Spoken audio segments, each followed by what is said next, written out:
Tech Talk with Matthew Dickerson. Matthew Dickerson. Tech Talk. Tech Talk. Sit back and relax. It's time to talk technology. Hello, adventurers. It's time to take off your boots and give those wandering feet a rest. Sit down and make yourself comfortable. It's time for a little Tech Talk with Matthew Dickerson.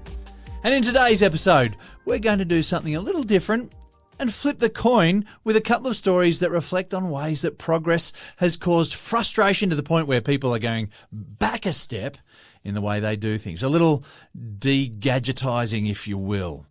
And hopefully that won't be the case with quantum computing.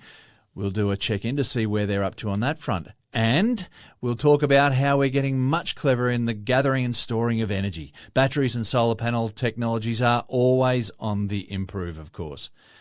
But without any further ado, please welcome to the microphone Matthew Dickerson. Take your shoes off and say hello to the people, please. Hello to the people. I was waiting for some cheers or something to happen there as well. Well, I can hear them in the background, but I good. don't know if they're coming through the microphone. No, probably not. No, they're very loud in the background, though, weren't they? Now, I've had a very interesting week, but one of the cool things I got to look at, and they wouldn't let me play with it, but I got to look at it, was another VTOL, vertical takeoff and landing machine. Very cool. cool. This is one that I've looked at before when it was tethered. So they had a very short couple of wire ropes on it, and that allowed it to take off just a little bit and then hover just above the ground in case something went wrong. It couldn't go very far. But they've got their next prototype now, and the next prototype is ready to take to the air. Not with a person inside it. Right. Remote controlled. But this particular, and I can't mention the name or the location of this, but this particular VTOL is a little bit different in that it takes off vertically. So there's 8 propellers, and it's like a drone takes off vertically. Yeah, I was going to say, is there much difference to being a drone? Yeah. Well, you think that's the case, but then once it gets up and starts flying, it can get to about 100 knots, and then the propellers and the wings tilt 90 degrees, so they're now like a fixed-wing aircraft. Right. So now, instead of using lots of energy, like a drone does, in keeping it up, and then a bit of energy to move forward, then like an aeroplane, it's using the wing to actually keep it up in the air as it moves through the air. Right. So the idea is you've still got that wonderful ability to go up and down on the same spot, take off in, say, for example, a medical retrieval or land on a hospital. So you've got that ability to go right to where you need to be, but then rather than use up lots of energy while you're flying, you tilt the wings, tilt the propellers, and away it goes. And so, I'm just interested about the scale of this. Is it large enough to have a couple of people in it? It's large enough. This particular one had lots of equipment in it, so the cabin was filled with equipment. But if you imagine a pod in the middle and then the wings and propellers went across the front in both sides, so 2 propellers on each side, and then behind the cabin across the back with the propellers and wings on that side. So it would fly as if you've got a wing at the top behind you and then a wing low at the front. Gotcha. And once it gets into the next stage, it would fit a pilot and probably a medical staff member, a medical personnel, and a patient. So it might be, say, 3 people, but of course there'll be other uses. They've got a contract to deliver these from a medical perspective, medical retrieval, but there'll also be uses there for taxis, that type of thing. So it would probably be a 4-person taxi, maybe autonomous at some stage in the near future. Wow. But what I really like about it is that ability to keep flying horizontally without using a heap of power to stay up. Now, so these might replace helicopters, perhaps. Well, it's got the advantage of a helicopter going up and down, but certainly more efficient because a lot of that energy for a helicopter is staying up in the air. Safe as well because it's got the ability to glide a bit. So below 100 knots, I don't know if it keeps gliding or becomes just a dead weight then, but it can glide a bit without power. But even just the technology in it, the motors themselves have got an inverter on the motor. So they've got AC power that's coming in and then an inverter to change them back to DC power for the motor. Or that might have been vice versa. Actually, I can't remember which way it goes now. It might have been. So if it's on a battery, that'd be DC. Yeah, it might have been the other way around, to actually. AC, yeah, and then taking that to AC for the motor. The batteries themselves are in the side pods, but they also are looking at hydrogen powered. So this is probably one of maybe 100 different aircraft around the world that are being developed to be able to do this type of thing. So amazing. It's pretty exciting and pretty exciting seeing it in operation. But again, you'll see this being flown from the ground before they finally put someone in it. Obviously, from a safety perspective, not having someone in there makes it safer, but it won't be that far away. They'll actually have someone in it and flying this thing. Wow, that's Very amazing. cool. All right, well, let's get cracking with our first story. Another resurrection of some very old tech. Now, we've talked on this program in previous episodes about how vinyl records are making something of a comeback, but try this on for size, folks. When was the last time you really listened to AM radio? AM radio, Matt? Really? No doubt you've got some stats here that are going to blow my mind about how things have changed for AM radio. AM radio used to be incredibly popular. It was. Obviously, when radio first came out, and we're talking about the beginning of the 1920s, probably 1920s, I think AM radio came out. So that would have been the only option you had. And by the 1930s, they started to get AM radios in cars. Not many, it was a bit flash. Cadillac had an AM radio. That's right. And I can still remember that my brother, and I'm talking about probably the 70s here, maybe early 80s, he got a car, and it was a bit of a flash purchase because he went and bought a cassette radio to install in the car. So it didn't come with it. There probably wasn't even much of a spot to put it, but wow, you've got a flash radio and it had push buttons on there to change channels. Well, our family car all through the 80s never had a stereo with a cassette player. Right. Had a radio though. Had a radio, but, we did a lot of driving across the Hay Plain, and so the AM radio was the only one that didn't really cut out across the Hay Plain, but you, of course, had a very limited selection about what sort of programs you're listening to. Limited selection, because you go forward to the 80s and FM really took over from AM, especially when it came to music. And, of course, the difference there is that AM amplitude modulation modulates the frequency, modulates the amplitude of the signal to get the signal that you're getting, so you're listening to. So the quality of that isn't great, and the ability to be interfered with in terms of other things like static will give you some sort of interference. FM, frequency modulation, modulated the frequency, so that gave you better quality and less prone to interference. What various car manufacturers are saying now is that they don't want to have AM radio in their modern cars, in particular EVs, because of all the modern electronics in there, it's creating some electromagnetic interference. Oh, really? So, well, the solution there is we could shield it and spend more money on something no one's going to listen to, or get rid of it. But there are 4,000 AM radio stations in the US alone.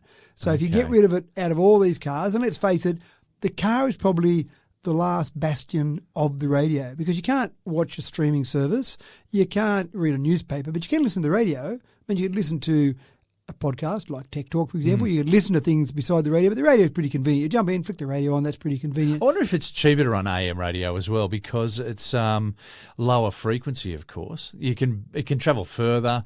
You can bounce, so you don't need as many relay stations. You can bounce it off the ionosphere and whatnot. So there's advantages to AM radio, definitely. Well, absolutely. And that one thing you talk about as an advantage is that length. So it's a lower frequency, longer wavelength, therefore it's going to get further. So if you're in a regional area, that would be a preferable thing to do. Yeah, it's good at bending around mountains and things like that. But, it also bounces off the ionosphere, so that's the big advantage. So it does give you that added advantage. So at the moment in the US, Congress is debating as we speak, right this very second, depending on when you're listening to this podcast, they're debating an act. And I thought it was just Aussies that did this, but it's really humans, I think. They come up with pretty obvious names for things that we're doing. I often joke that Shark Bay, hey, there's some sharks in a bay. What are we going to call that? Even the Sydney Harbour Bridge. It's in Sydney. It's a bridge across the harbour. What could we call that? Well, anyone got any ideas? And the best we could come up with Sydney Harbour Bridge. So they've got an act they're debating at the moment called the AM Radio for Every Vehicle Act. So it's pretty obvious what that act is all about. They want to make sure that every new vehicle that's sold in the US has to have AM radio. Now, already we know that Teslas don't. We know some of the new Ford EVs don't. So that's going to be a bit of a pain for those manufacturers if they've got to add AM radio. Presumably they've got to do a bit of shielding as well. But the other thing I thought about was it's probably the aesthetics. In the old AM radio days, you had the stick antenna that would come up. The flash cars came up automatically. The rest of us had to pull the antenna up. And, of course, when they got knocked off by a bird or someone, you're coating it. That's right. You stuck a coating it because you just needed something that could grab that fairly long wavelength and pick it up in some way. With FM radio in your car, you've got the little shark fin on the back of some cars, or it's built into the windscreen or the rear window of some cars. You don't need that long piece of metal to pick up that radio signal. So if you've got an AM radio, do we need to go back to that old-fashioned stick antenna that's stuck up there, or do you just assume it's just not going to be very good Ridiculous. reception? So they're looking So at that. forcing all these people to have something that they neither want nor really need. Well, that you're being a bit presumptuous there, James. I Maybe think some if you people really do want want to it. listen to AM radio, you can always buy one of those transistor radios. They must be at the $2 shops these days. That's right. And then just put that on your dashboard. Well, you go to the cricket, and that's one of the things they often give you. When you walk in, there'll be so many at the beginning of the day, they'll have these little radios, which are little AM radios you just clip onto your ear. So you're right. I don't think they're worth that much money if you really want to listen to AM radio. But I think part of this as well, I'm going to make We used to make crystal radio sets. Yeah, true. I'm going to make an ageist comment here. I think US Congress, and I don't have data to back me up on this, the average age of people in US Congress is probably a bit older. So maybe they like listening to AM. Maybe they haven't discovered FM. Or maybe the talkback is on AM, so they want to listen to some of the political talkback. So maybe there's a self-interest here. I'm not sure. But if it happens in America, maybe those car manufacturers say, well, we've put it in those cars, we sell it in America. What the heck, we'll just leave it in every car we sell now. So it might come to the nearest car lot near you where you'll now have AM radio again. And you'll have to pay a little bit more to accommodate the AM radio.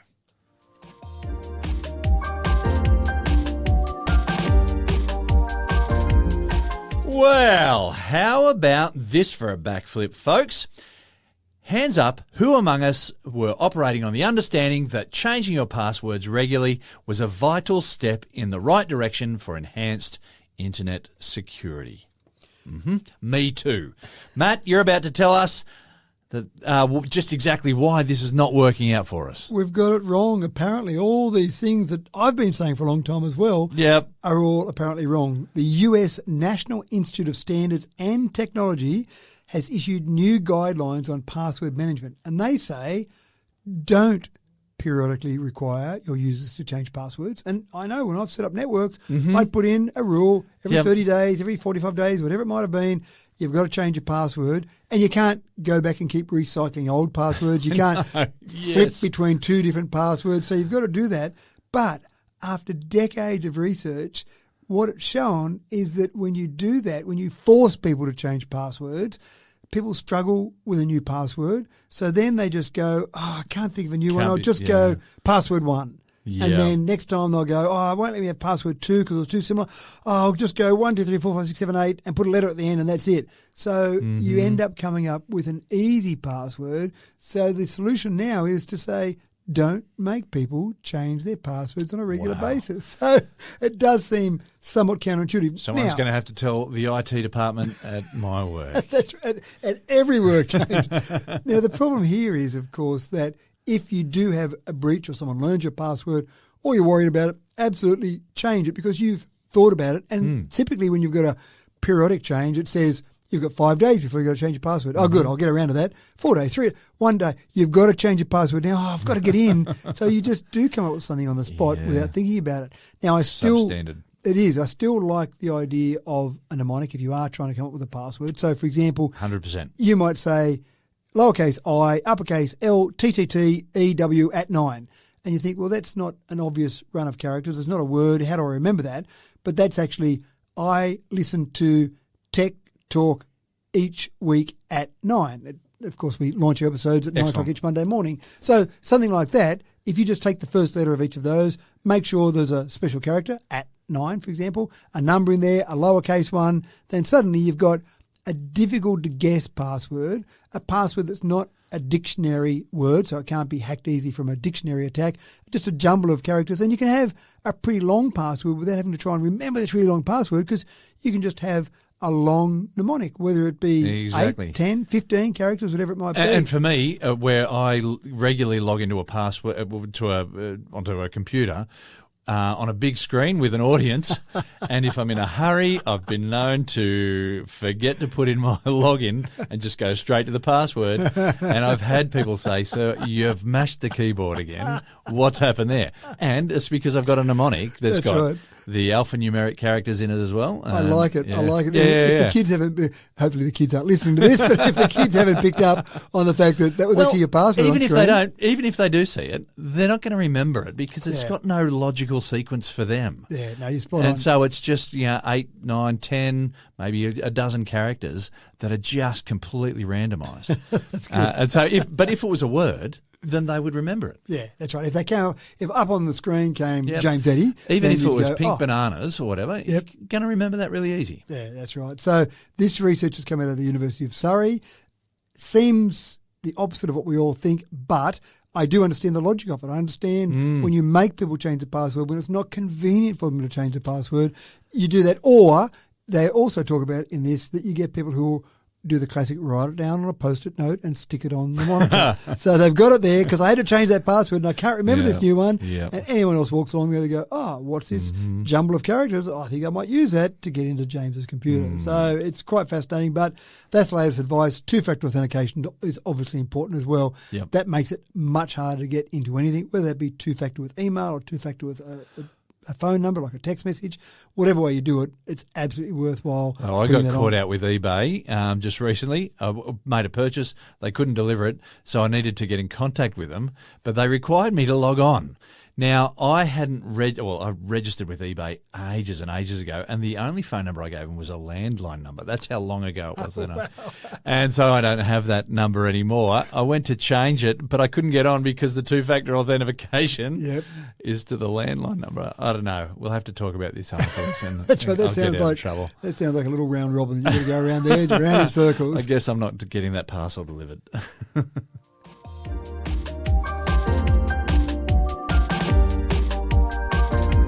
Now, keeping with the theme of turning back the clock on progress, have you ever found yourself getting really frustrated with a gadget that was supposed to make life easier, but ended up just causing more fuss and or waste? Can you remember a time when a much less fancy solution got the job done just as well as the new fancy gadget was supposed to? I bet you've got a list of them. Matt, sometimes newfangled gadgetry just gets in the way. I hate to say this, but sometimes we have technology for the sake of technology. We do get things that are over-engineered. We do get things that we go, wow, that's pretty cool, and let's see the practical application of that. What was the real purpose of it? That's right.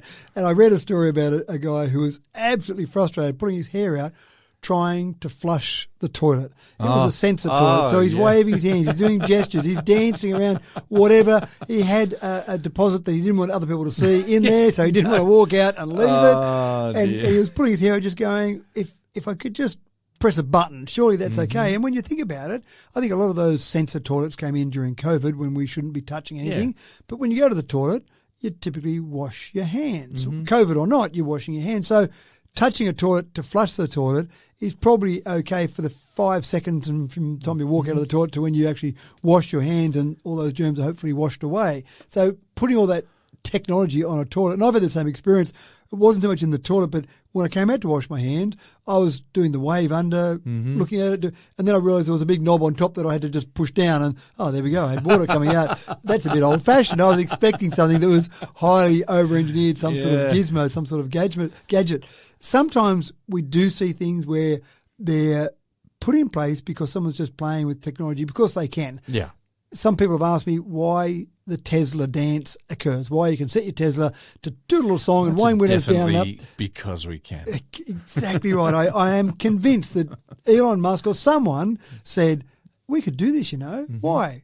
Because we can. Why not? So sometimes you get that in technology. There are times, though, when you do something because you can, and then it leads to other advances. So the toilet, for example, you might go, let's do gestures, whatever, but then you get to the point where you get someone that might have multiple sclerosis, low strength in their arms and low ability to press a button, but they can wave their hand in front of it. So it might have other applications. That's just a random thing I thought of, but it might have other applications when you do engineer these things to the wazoo to get to the point where, look at all these cool things it does, but you don't really need it to do it that way. So I'm not advocating that we don't keep doing it, but I do understand the story caught my eye as a funny little experience where someone thought that some sort of technology was going to solve the problem, but they just couldn't work out how to flush the Oh, toilet. look, and I know that I've been frustrated in other situations. None of them come to mind right now, though. But, we sometimes just realise that something's been over-engineered. And what do you do when the toilet doesn't flush? Do you ring the IT department and you say, can you come and see me in cubicle 7 because I've got a bit of a problem? Mate, that's not my job. I'm in IT. Yeah, I know, but surely this is your problem to solve. I'm sure Mr. Bean's got a solution that he right. would have used. There's a skip there somewhere, isn't there? Absolutely, there is.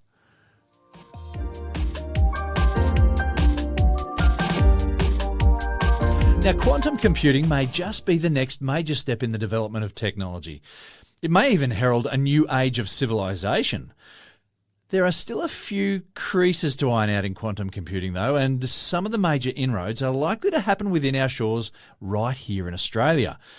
Matt, is this what it feels like to be a guinea pig?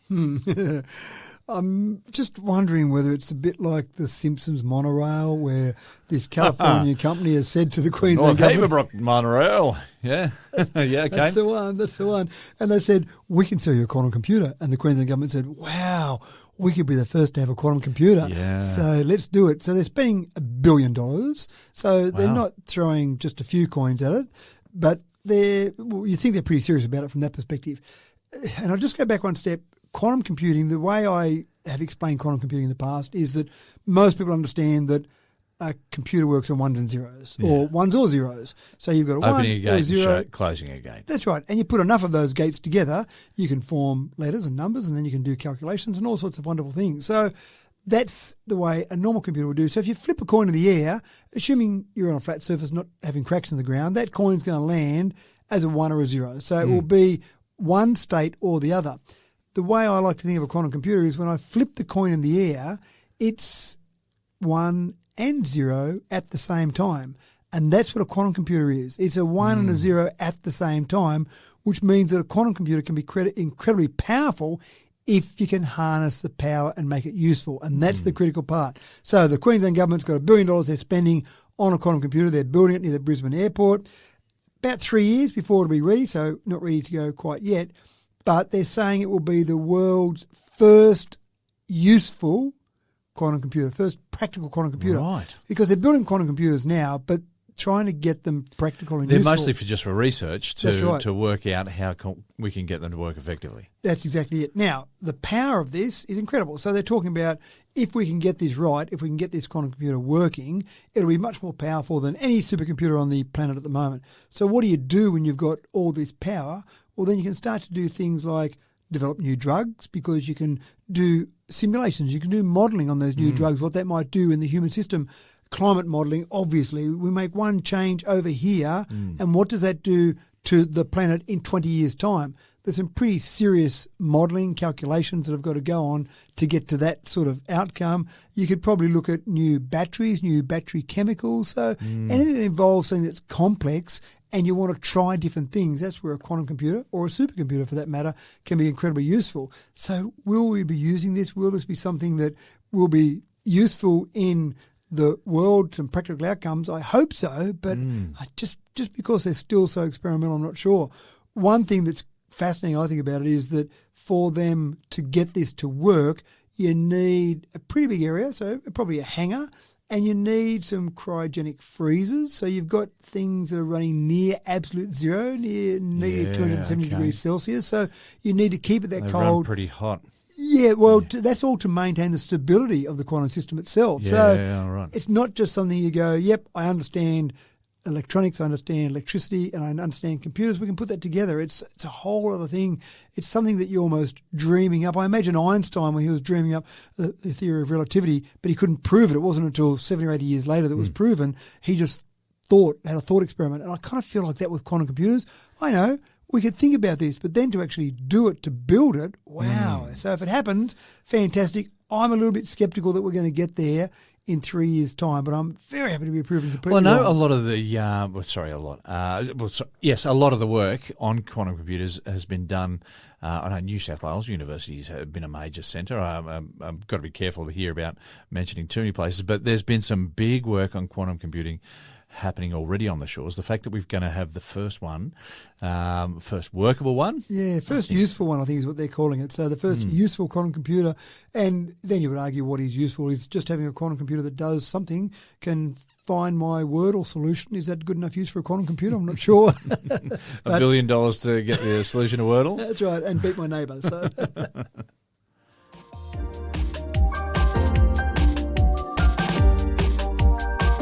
Now, in recent months, we've reported on several new developments in battery technology. Let's start with the solid-state sulfur-selenium batteries. Now, there's some alliteration for you.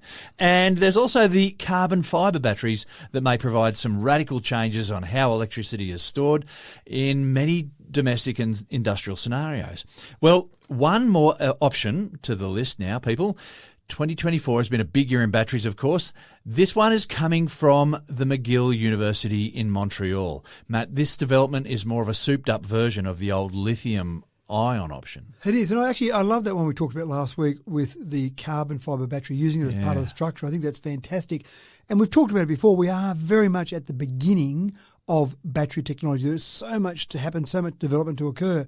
In this particular... so the carbon fibre was, you could actually build it into the structure itself. Yeah, so the battery became part of the structure, so you didn't need to have a separate battery. So the energy density wasn't great of that one. I think from memory it was around about 20 or maybe 50 watt hours per kilogram of storage, whereas a normal battery might be, say, 250 or thereabouts. So with this lithium-ion technology, we've already got something that we know is very good. Yeah. However, there's some people who have got some phobia about how unsafe it is, among other things. So the idea here is that there's a lot of talk about solid-state lithium batteries. Now, when you talk about solid-state, you get a battery that is safer, better energy density, less likely to have a fire. In fact, I think it's very fire resistant. So lots of advantages. But when you've got a solid state battery, the issue has been the resistance. So the energy output in the past has been reduced. So a lot of people say, oh, yes, well, once they get solid state nailed, that'll be the time I'll buy an EV. Another one of those excuses that people come up with.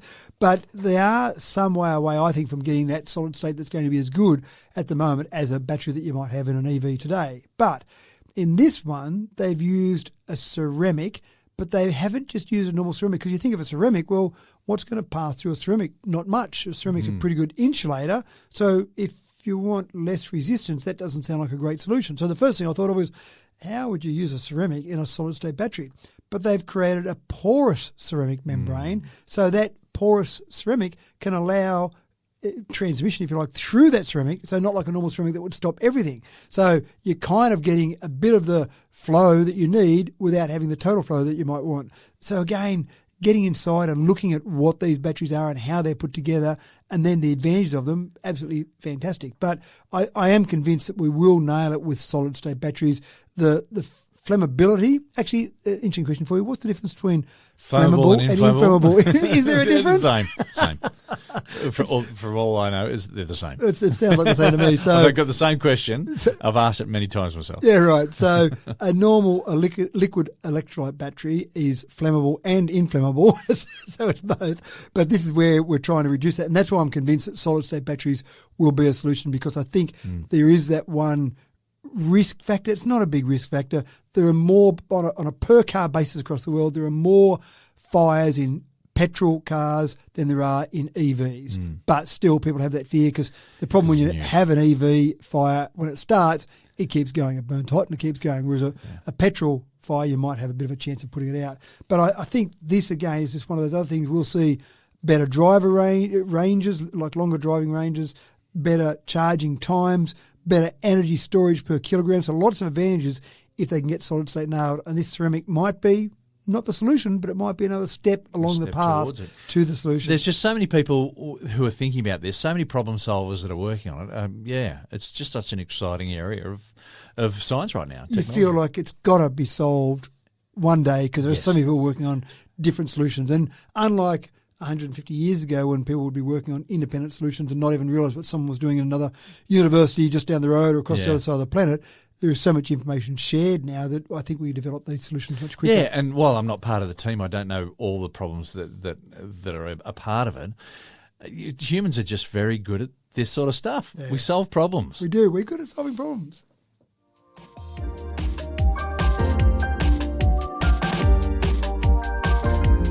The The lowlifes of the scamming game are constantly working new angles to catch people off guard. The internet has become something of like a Victorian-era London, where the streets are littered with millions of little urchins of various disguises, constantly trying to lure us into a ruse and relieve us of our purses at every instant, every click of a button. Staying vigilant in our use of the internet can be really exhausting. Matt, the latest low-down dirty scheme now involves targeted advertisements. And we think targeted advertisements are a bit annoying, maybe sometimes useful, but we've talked about it before. That Mostly annoying. Mostly annoying. You go and search for something, and then for the next month you see that same product or that range of products coming up.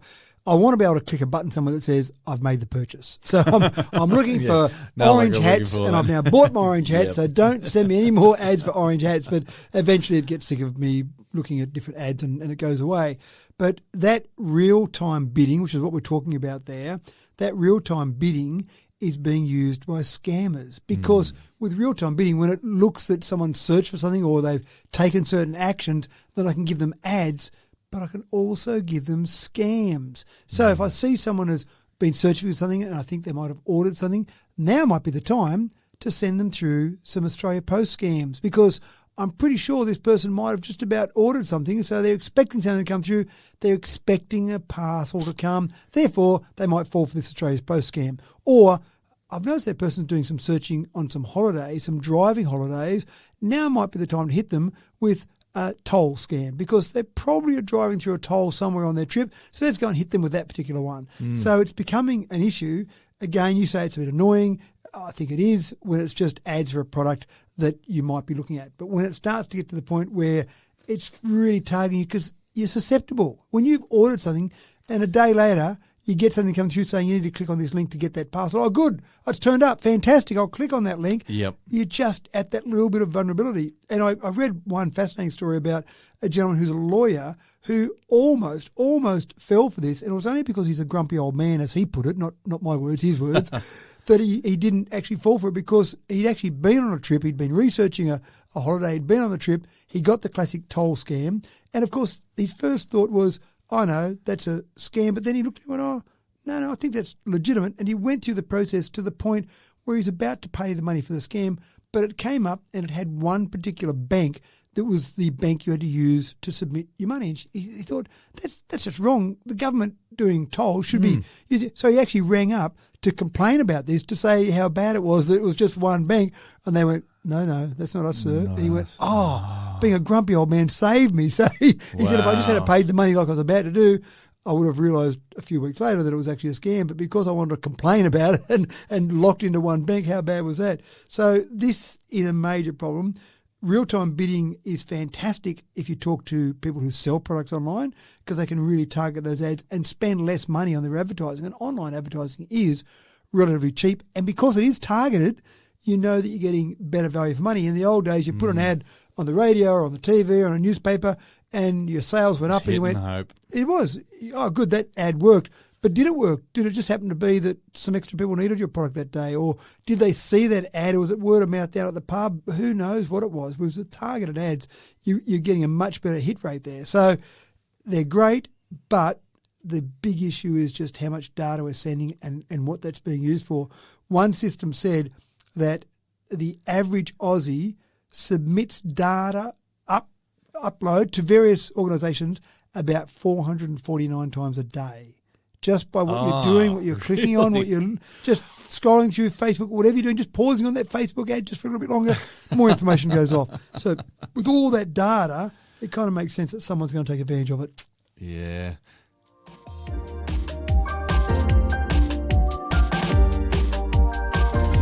Photovoltaic solar panels perform best when exposed to wavelengths of light between 600 and 700 nanometers. Now, there's something you probably didn't know. Well, it's between the yellow and red wavelengths mainly.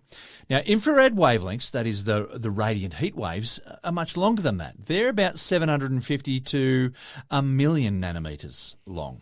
Now, the trouble is, for solar panels, heat waves are not only not useful, but they can be downright counterproductive. No surprises then that the Saudis have come up with a very energy-efficient way to keep their solar panels cool and efficient on hot summer days, Matt. It is quite clever, and you're right, people think, oh, that's good. my solar panels are out in the sun, so I'm getting lots of power at the moment. But again, the temperature of that is critical. Now, in places where we might be in Australia, for example, many solar panels have just got a gap underneath the solar panel between the panel and the roof, and you get a bit of circulation of air, and that might keep them cool enough. But some days, I'm sure it isn't. But in Saudi Arabia, then it's a bit more of an issue, given the fact that solar power constitutes about 80% of Saudi's renewable energy production. So not all their energy, but all their renewable energy, 80% of it. So you can imagine in Saudi Arabia, there's a lot of sun. Let's go and stick some solar panels up. But there's a lot of heat as well. So what typically has happened in the past is they've used cooling systems to cool down the solar panels, but they're using electricity to cool down the solar panels to try and generate more electricity. So you're chewing up some of what you want to be able to be producing. But it's obviously been worth it to actually get to the point where you're keeping those solar panels a bit cooler. So now there's an international team that's been working on a better solution, which is passively collecting some atmospheric water and using that to actually cool the solar cells so that you can do it without having any electricity, use gravity to actually have that water running down the solar panels, and obviously evaporation. That's crazy. Yeah. Crazy idea. Yeah, and you think, well, hold on, not much atmospheric water, so surely it's going to be pretty useless. But Well, yeah, we're talking about desert sort of areas. Yeah. we are, but still there's a lot of moisture in the air that we don't realise, we don't think about. We think we've got high humidity when we get, say, 80 or 90%. We might think it's very dry when it might be, say, 20 or 30%. It is dry at 20 or 30%, but there's still moisture in the air, and that's exactly what they're taking advantage of here. So quite a clever system. I'm not sure whether you would use it in every application. If you just had solar panels on your roof, whether you say, let's go and use it in this system as well, or if it's really only applicable, the extra money you would pay to get the system to add on, whether it's only applicable in areas that have got extreme heat. So is it worth it in Australia? In most places, probably not. But if you're in an area in Australia that's got extreme heat, then, yeah, maybe not a bad idea. But it'll also get people thinking about other solutions for the same problem that are energy efficient as well. And I just like the way that this idea seems to have come out of nowhere. Yeah. Sorry, not inferring that Saudi Arabia is nowhere, but it's come out of the blue, and now other people are going to be thinking about other solutions or ways we can improve that solution. Yeah, that's right. And they use a lubricant on the panels to make sure the water just keeps running off. So they've thought about things, and they've said this is a solution to keep them cooler. And that water can be gathered at the bottom too, I would assume. That's right. And then the early results so far, and this is only very early days, but they're getting extra power production, so probably about a 10% increase in power, and obviously no loss of power because they don't use power to actually run the whole system. So, yeah, very clever system.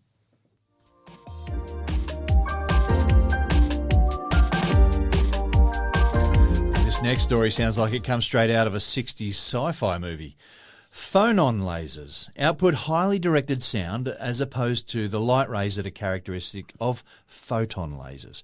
Now, while the idea has been around since the 1930s, the reason you haven't heard of a phonon laser is because up until now, they haven't had much purpose.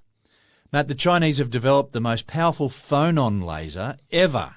Or, to be more accurate, we should call it actually a phonon saser. Well, that's right. I think because with laser is light amplitude. Right. Yeah, okay. And so, yeah, this is sound. I get the feeling that you like the word phonon. You put enough emphasis on that. Well, you have to because it's not a common word. We talk about photons, in science. We don't talk about phonons very much. Yeah, so that's your challenge next day at school. Yeah, right. The kids, just get them to casually drop in phonon into a sentence. But it is fascinating. The concept with a laser obviously is to concentrate that light and give you a very direct beam. And so the concept is the same, but with sound waves. And so why do we care? Why do we want to concentrate those phonons? Why do we want to concentrate the sound and do something with that? Well, there's a few reasons we might want to do that. For a start, we can get better accuracy of things like medical imaging. So when we've got a larger or a broader spectrum of sound, you're getting a reflection back of that sound. And so you can make out various things like an ultrasound. You can make out various things. Most people have seen, say, an ultrasound of a baby when someone's partner's pregnant. And so you can see that, but it's not, you can't make out, it just looks like he's going to have a big nose, this kid, doesn't he? It's a fairly broad image there. Well, highly directed and high frequency sounds, some of it will reflect off, but some of it will also pass through the medium to then reflect reflect off another barrier, another boundary between two different media, let's say. So that's a really cool thing that I don't think light does do. No. That sound can travel through media as well as reflect off those surfaces too. And a little bit goes through and a little bit reflects off. That's right. So what they do with this is saying the first thing we'll do is use it for medical imaging, but also things like being out in the ocean and looking at things on the ocean floor. Again, we've seen images of the Titanic or various things when they've been discovered with sound before they've managed to put cameras down and find things. And you get a bit of an outline. Maybe they've used some different colours in the output they get there to try and give you something that shows a little bit of a different shape of the outline, but it's still pretty rough and raw in terms of that outline. Take a Phonon Sazer rather than a laser, take a Phonon Sazer, and you're suddenly going to be able to see deep sea exploration with much more accurate imaging. Yeah. So again, someone sat around and went, well, hold on, we do that with light. Why don't we do that with sound waves? Don't be silly, we don't do that. And that kept being developed, and before you know it, someone's saying, we've got the most powerful Phonon Sazer, let's go and see how we can use it. I guarantee we'll use it for a whole range of things we can't even think about now, and they'll get more accuracy. But that's, I suppose, the big thing with this. Whatever you're looking at, whether it be deep sea exploration, medical imaging, whatever you're looking at there, it'll be more accurate because it's a more directed beam of sound rather than a broad sound. And as far as deep sea exploration goes, we know that we know more about the surface of the moon than we know about underneath the ocean. That's right. So, and, we're finding new animals all the time living on the bottom of the ocean. Yeah. I think it's an exciting field. And, I'd like to there's find a lot of that Malaysia Airlines plane. That'd be interesting to find that'd what be, that is. That'd be fascinating. Might but answer some questions. Lots of other stuff as well that you could find. I suppose I don't think I'd use a Phonon Sazer for that because the accuracy would mean you'd be scanning more to try and find it. But once you start finding things, then you can start to look at them more accurately.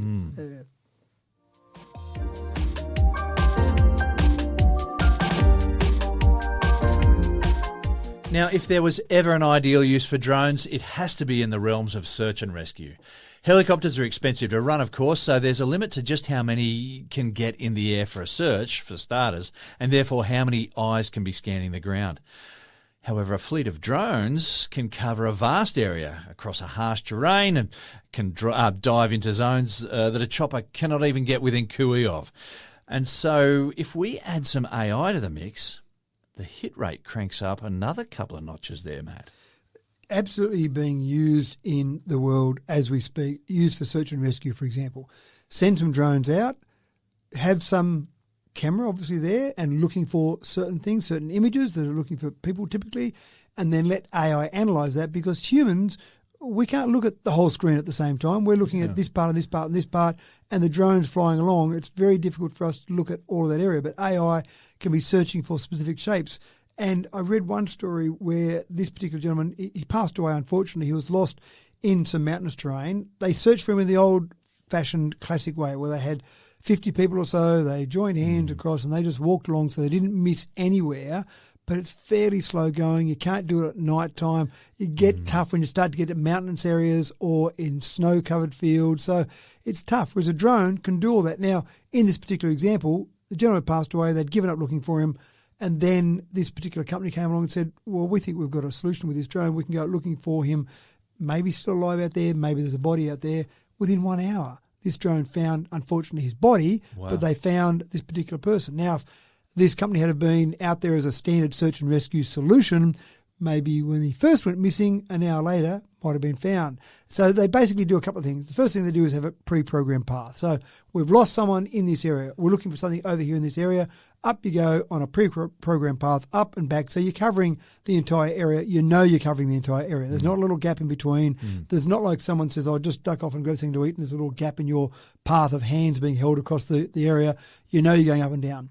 Then high-resolution cameras on there, so good camera technology, and then that's all being fed back, not on the drone, but being sent back to be analysed externally to just look for those images. And, of course, once you find something that might be, you're okay if you get false positive, because let's go and look at that. Let's go and drill in a bit closer, or let's send some people there to look at that. Oh, no, it wasn't what we thought it was, but you've eliminated an area as well. And that's the other part of it. You can eliminate a pretty large area. I think it's somewhere in this big area here. let's go and send a drone out in this area. This is fairly easy terrain for the drone to see. Yeah. But if we get rid of all that, eliminate the obvious. So what was the famous Sherlock Holmes quote? When you have eliminated the impossible, whatever remains, however improbable, must be the truth. Or words to that effect. Yeah, right. But, So but I'm thinking, eliminate so if you're able to narrow it down, you can then dive in a bit closer and start diving under craggy cliffs and whatnot and you could searching also, below. Yeah, I was also thinking you send people. So if we eliminate this big area here, right, it's not any of that area there. Now we can send people into this concentrated area and focus on just this area here and say, right, well, we know that all these other areas are eliminated. So those 50 people, don't use them across this big wide path going there, because it could be they're out lost. I'll find a cave, and they get into a cave where the drone can't see them, but humans walking along suddenly can see them. So great use of technology, great use of AI. We want to keep building up AI. We don't want to keep talking it down all the time. But also great use of drones. We're getting better and better with drones. They're getting better battery life, better cameras on them, getting better in what they do all the time, whether it be for use on farmers, for crops, looking for search and rescue, using them for helping police. There's so many different ways you can use drones. It just makes sense. It's like fit for purpose, yeah? And all these people out there who said drones are only good for spying on my neighbour, well, there you go. Lots of other uses as well. They can also rescue people. That's right. And so ends another chapter in the story of a world marching forward to a brighter future. Thanks so much for your outstanding narration in our tech talking story time, Matt. Now, I've just got to go and try and write an algorithm, because once we get this quantum computer, surely it can get the lottery numbers for me next week. Surely that climate modelling is difficult, but surely the modelling of what numbers are going to come out in lottery. So that would be a reasonable thing, I would have thought, reasonable usage for a quantum computer. I can buy some time on it, so I can go and rent some time, some space. I wouldn't need long. Just tell me lottery numbers for next week and the week after maybe. And you can shell out so much money because you know you're going to win. That's right, exactly right. On a promise. Well, I'm off to see what's hot on my old AM transistor radio and see if I can pick up some swinging dance tunes from 57 maybe.